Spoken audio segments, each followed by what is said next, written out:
Eu quero dar um recado rapidinho, frente a vocês, para nossa Presidente da República.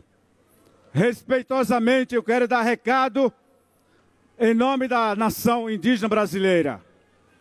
Senhora Presidente, nós estamos vivendo uma preocupação muito grande nesse momento.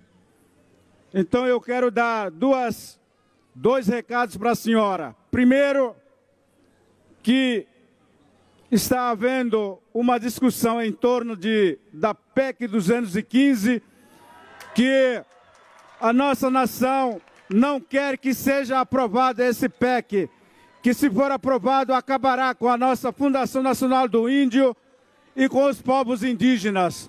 E o segundo recado, nesse momento, os nossos irmãos Kaiowás Guarani estão sendo dizimados e sendo ameaçados de todos os lados. Então nós queríamos que a senhora, de alguma forma, intervisse e brecasse essa preocupação que nós temos. É isso que eu queria dar para a senhora, respeitosamente. Muito obrigado a todos vocês.